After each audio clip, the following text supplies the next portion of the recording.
My name's Clinton. I am the Process Product Deployment Specialist at GoodX. I've been with GoodX since February 2019. I originally started out in the Platinum Support Department, where we look after our largest clients. Last year, I moved over to our Special Projects team, and in our Special Projects team, what we did I developed a passion for dental and ophthalmology, where I became an SME in the product, as well as for AI in medicine. Currently, I'm busy doing my Bachelor of Information Science, a Bachelor of Science in Information Science at UNISA. But today, what we're going to do is we're going to discuss the GoodX platform. Is everybody here already a GoodX client, or is anybody that's not a GoodX client? Okay, I'm going to go through it anyway. So, can we come down here? This is going to work much better from down here.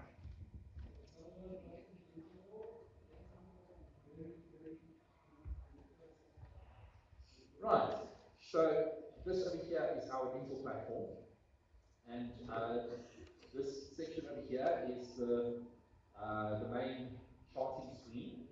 So here you can perform specific actions. You can say whether or not the patient has got a crown or an implant or various different restorations, missing teeth. These are the action buttons on the right-hand side here. And basically what we're wanting to do is we want to replace all this, because it's way too much clicking, and that's what today's talk is going to be all about. Here at the bottom, we've got some clinical notes, and this is more sort of what's going to happen after you've done your charting. So things like your scripts, your sick notes, also just your basic clinical notes that you're going to be using. The section here at the bottom, this is our treatment billing and treatment planning section. So over here, this is today's invoice that we're busy doing over here. But over here, we've got various different estimates, which are different stages in the treatment cycle. So if the patient is going to have implants, I mean, we're going to start with an extraction, and after a few months, you're going to, or if there's enough bone structure, you're going to put in an implant. After osseointegration, you're going to have the implant crown fitted. Or let's say, for example, the patient just decides they can't afford an implant, that they're going to have a poncy crown instead. You can create different treatment plans running across here, and you can create treatment plan documents for your practitioners, for your patients, and provide them to patients. We're going to cover that in a minute or two. This section here at the bottom is actually the patient's file. So this has got a history of all the clinical notes that you've made on the patient, every quick note, every script, referral letters from your periodontists and all the other specialists that you need to refer them onto. And the nice thing is that we have a single platform that shows everything on one page. This here is the periodontal charting screen. So the periodontal charting screen obviously has all the necessary functions that is required. We've got a plaque and bleeding index. We've got location lesions, pocket depths, mobility, calculus, recessions, as well as a graphical representation. You can also switch between the upper and lower jaw, so you can actually determine. This is great for both periodontists and oral hygienists. And we're actually bringing an upgrade to this screen very soon. Now, the things that we're going to be covering today are some new innovative processes and workflows in our system. The first is our dynamic treatment planning system. The second is our voice controlled AI-powered dental charting. Yes, I know it's a mouthful, but don't worry, we're going to try to think of some fancy name. And then our orthodontic payment plans, which are coming quite soon. I know this gentleman here in front is definitely going to want to see that. So first off, I'm going to start with our treatment plans. So our treatment plans start off by taking multiple estimates and merging them into a single document, i.e. the treatment plan. It gives you a summarized page, which then includes each of the estimates, which each have their own names, and adds those values in on the treatment plan, as well as a summary with the total cost of that treatment. And this is important because our experience with dentists is they say, oh no, I gave the patient a stack of estimates, and they literally looked at the front page and they go, oh, my implant's only going to cost me like 980 Rand. Meantime, that's literally the consultation before he even started. So having this cover page is important, but more importantly, you want to be able to tell the patient, well, listen, if we're going to be doing all this work, we need to make sure that there's a 50% deposit up front. You need to start treatment within 90 days. Here's our banking details. You can include all this information on your treatment plan. And what's really great is that the treatment plan is a workflow event, which means it's templatable. So what's going to end up happening is you can actually go and set up things like these treatment plan notes, okay, and the name for it. Automatically, you open up the treatment plan workflow event for that specific treatment, and the only thing you need to do is you need to add the estimates that are associated with it. The individual estimates are also included, which means that the patient not only has the summary document, but as well as the individual stages. So how do we actually create a treatment plan? So what you would do is you would load the treatment plan workflow event, and when you've opened it, we're going to click on Add Estimates. We're going to give it, we're going to go and select the estimates that we need to be included. And once we've selected it, it now adds those estimates in. If you actually go and click on the View button over here, you can actually go to see each of those individual estimates. If you've made a mistake, you can actually go and remove one as well. Here you can see it says attach estimates to the treatment plan printout. This is literally going to add them onto the bottom. So sometimes the patient just says, no, I just want to know what's going to cost me. Okay, just where do I sign?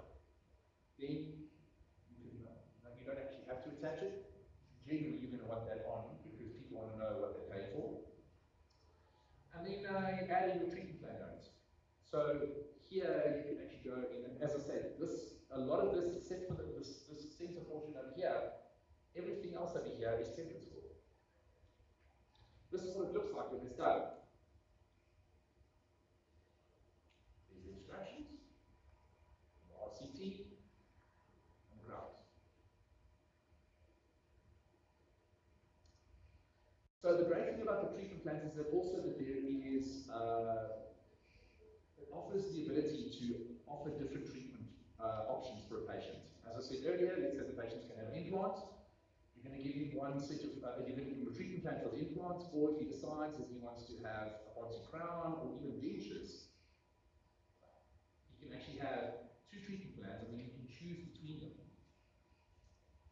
So once he's decided that he wants to accept, we click on the accept button, and there are a number of different ways that you can accept. Over here it says, marking the treatment plan as accepted will automatically mark all of the attached estimates as accepted. Do you wish to continue? Now, you want those estimates to be accepted. Now here, you actually can choose how they accept the treatment plan. Are they doing it verbally? If they say there's been done verbally, it actually adds a note onto the bottom of the form over here saying the patient has accepted it verbally. If the one that I'm going to show you, which is the second option there, is actually being able to digitally sign. The patient can actually digitally sign this. You would have to do this on a mobile device like a tablet, but that's completely possible. So you could hand it over to the patient can use the touchscreen and they can sign the document, and it then marks the treatment plan as locked. And if you reprint that treatment plan, it's now going to have the patient's signature at the bottom. But let's say we want to reject a treatment plan. For whatever reason, the patient can't afford it, or they feel that they want a second opinion. We have two different options. You can reject just that one treatment plan, or you can reject the treatment plan and the estimates that are associated with it.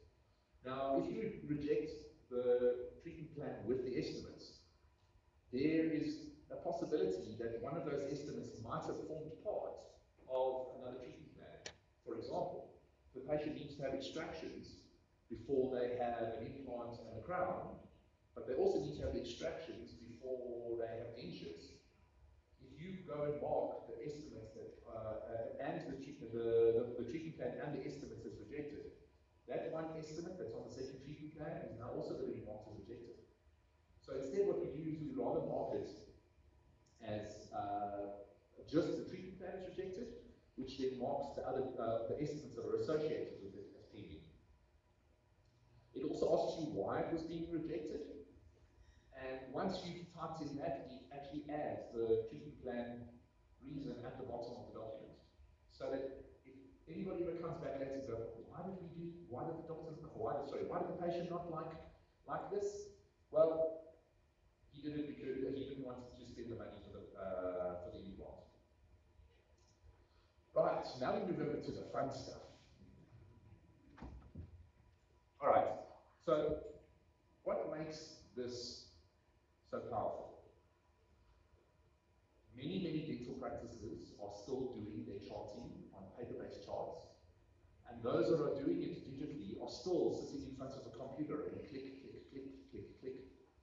And it's time consuming. Now, usually that's the responsibility for that falls on the dental assistant. And while dental assistants are very good at what they do, they are open to making mistakes, and the dentist is the one who ultimately takes the responsibility. So this now makes charting totally hands-free. It also understands natural language instructions. So simply by saying the patient has an existing composite filling on tooth and tooth surface, it knows what that means and can actually perform the action. It also assists the dentist assistant workflow, because now the dental assistant is spending more time helping the dentist than with her back to him or her typing out what the doctor is doing on their notes. Enhances speed and accuracy.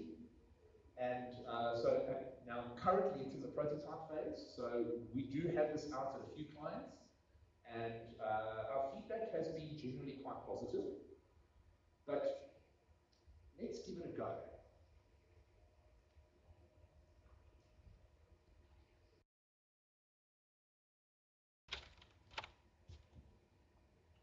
So,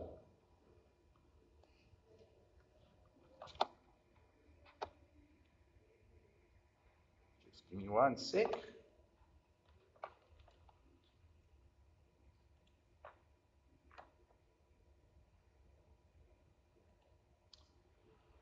So currently the patient has the following: 1.8 is missing without a gap, 1.7 is a pontic crown, 1.6 is a porcelain crown, 1.5 is an amalgam restoration on the DO, 1.4 is missing with a gap, 1.3 is a cavity on DP, and 1.1 is fractured on the distal surface.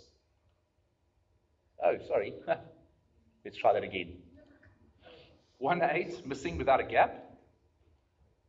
The patient also currently has a pontic crown on 1.7. On 1.6, they have a porcelain crown. 1.5 is an amalgam restoration on surface DO. 1.4 is missing with a gap. 1.3 has a cavity on DP and has a fractured distal surface on 1.1.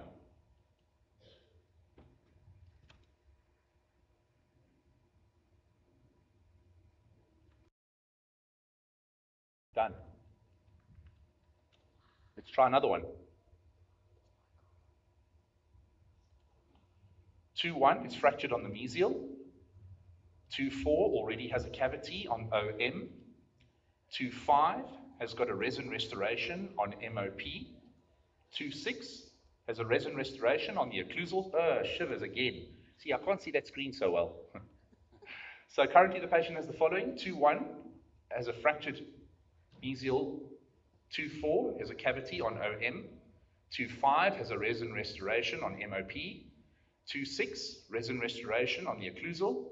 2.7 has an implant, and 2.8 is missing.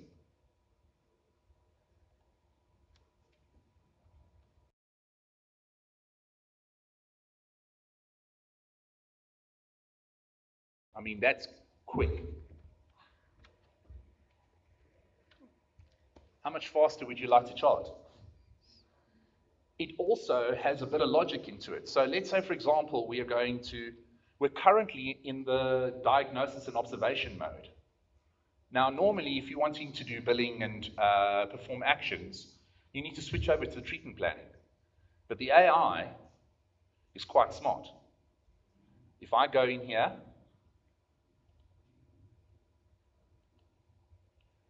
we will be performing the following treatments today. On the 1-3, a new resin restoration on DL. On the 2-4, a new resin restoration on OM. And the 3-3, we're going to extract.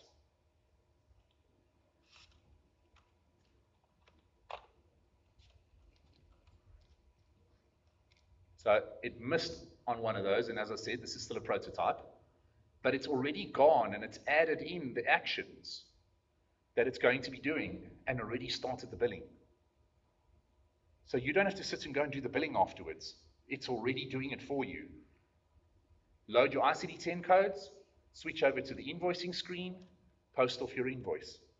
Job done.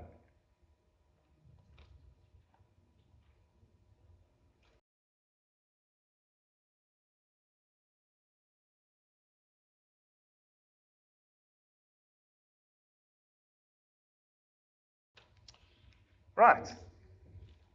Let's move on to our final section today.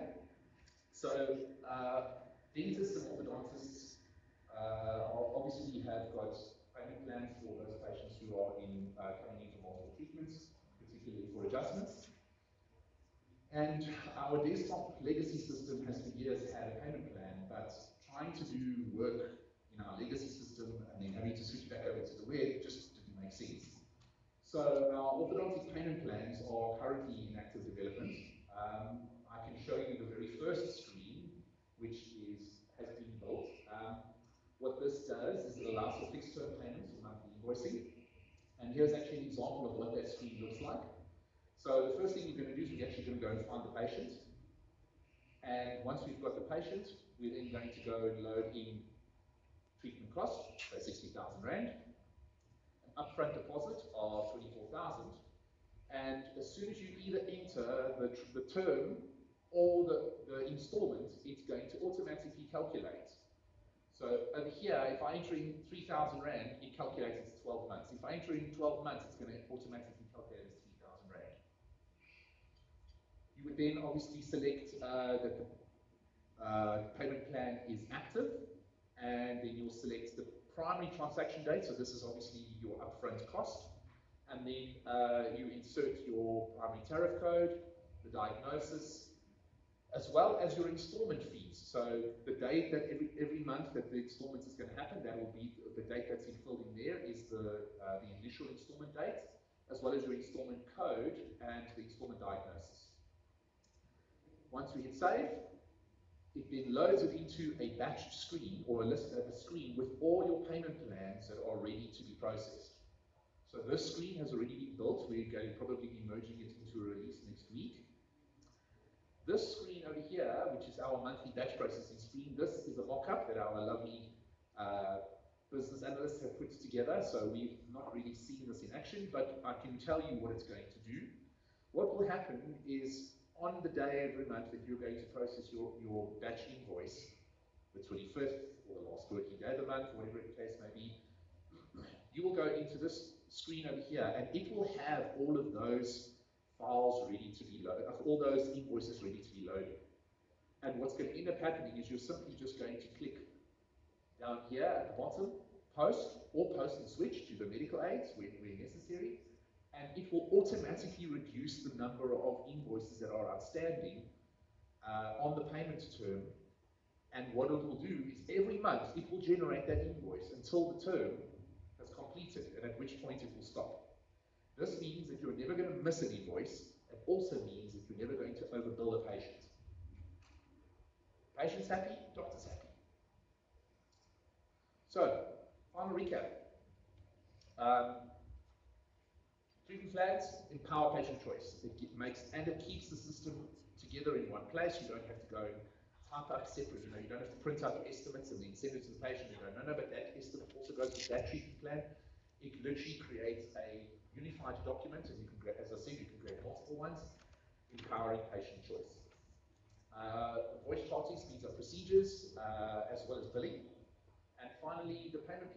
personalised orthodontic billing, and this is really going to bring a lot of joy to a lot of our orthodontists. Any questions?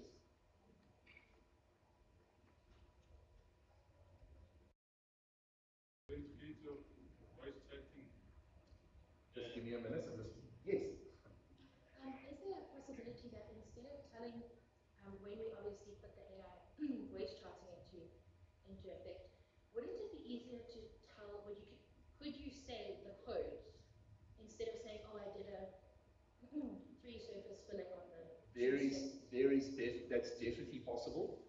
As I said, it's currently in prototype, and we need to train the model, so we need to tell it what it needs to do. So that's definitely possible. I would think that it would be easier to say 89101, so on and so forth. So you won't believe me, there are a lot of dentists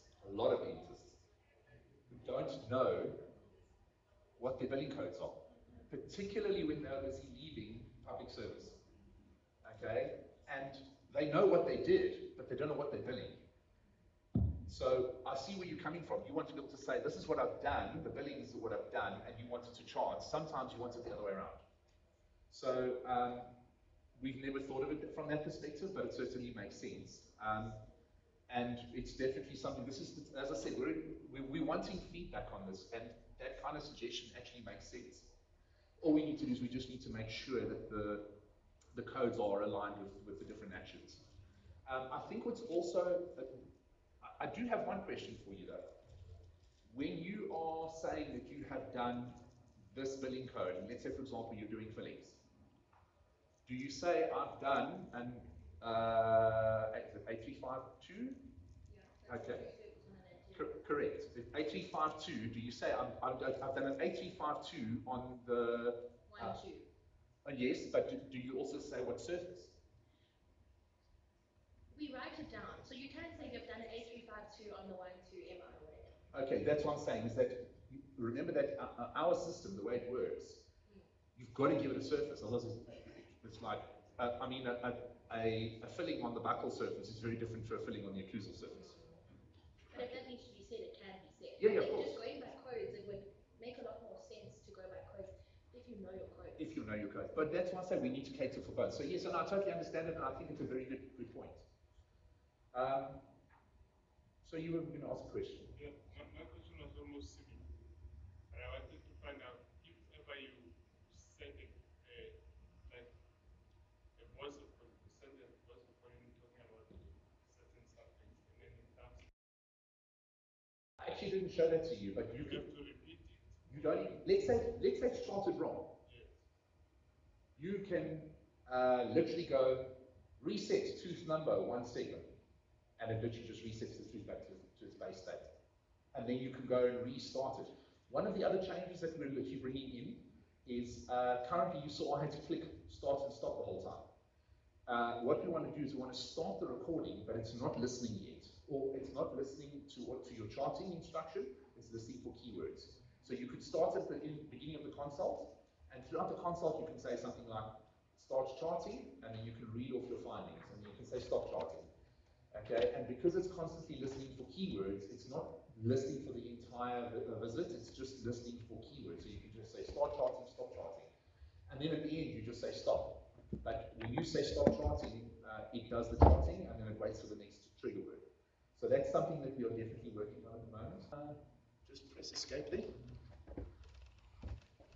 And just go into the dental chart. Diagnosis and observation. At the top. And look, you just, yeah, there we go. Down here at the bottom, yeah. And then in the middle of the screen, just click on the, no, not there. No, click again. No, not there. There, yes. And then at the very top, a little bit more, there. Reset tooth number 15. And then stop it, the bottom.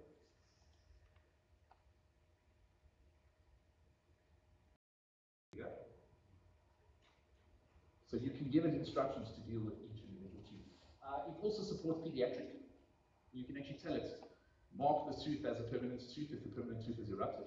So it does already support that. So, and as we said, This is a prototype. We just want to show you what it can do. But the feedback that we've been getting from a few people that have been trying it are going, this is really not bad already. It's better than anything else that's out there. And we just want to make it better. Any other questions? Yes.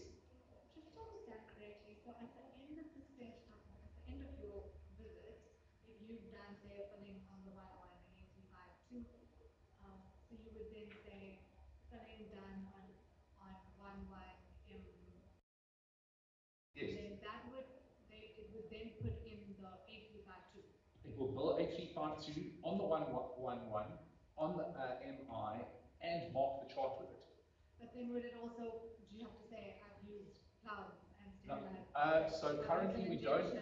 The thing is that we prefer what we do is on all the bookings, we have your standard sterilization gloves and consultation fee as already preloaded when you open up the charting screen. The code's already there. You don't even have to tell it that you've done that. It does it automatically. Okay. And then my other question is on the orthodontic treatment one. Yes. So I understand that it's the invoices are going to go out and you're not going to miss it in that way. Like with human error, you could forget to send an invoice. But what if the patient has defaulted? Like, how do you? So because each individual invoice is a separate invoice, it's not like the patient has. You're not billing the patient for the entire treatment up front. Because remember, the medical aids don't pay partial treatment. So you're going to have, let's say last month the patient didn't pay, then what you can do is you can actually go and open up the payment plan. You actually can place it on hold. There's a hold status, and then it won't generate any invoices. But then if that patient comes in, then obviously you need to set a debtor status saying payment plan on hold. Then you can say to them, sorry, but there's an outstanding amount that you need to pay before we can continue with this consultation. Physically do that, but let's say if from what I understand, at a certain date that invoice would go up and immediately that installment would be taken out from the time. No, so you still need to generate the batch is loaded, ready to process, but the processing is still manual, but it's 2 clicks. You don't have to build the batch. That's the hard part. So if you know that this patient shouldn't be billed, you can remove them from the batch. But you're sending out the invoice, and then it's decreasing the amount on the account. Yes. Yeah, but you send out the invoice, but if the patient doesn't pay. So if the patient doesn't pay, then your normal credit control processes take place. And then that decreased amount on the. So let's say, for example, they've got 4 payments left. They come in, you invoice them. They now have 3 payments, or they have three invoices left to do, but the 4th one is still outstanding. That follows the more credit control processes. It doesn't really have an impact on the rest of the payment plan. So it won't be like on from your system. No. The invoice is still there. It's a financial document. Okay. It simply just hasn't been paid. Thank you. No problem. Right. Any other questions? So I see we can do that on any treatment. Yes. In principle, yes. It's a. We're actually not going to be calling it a payment plan. We're going to be calling it a recurring invoice mechanism. Right. Thank you so much for your time, ladies and gents. Have a fantastic day.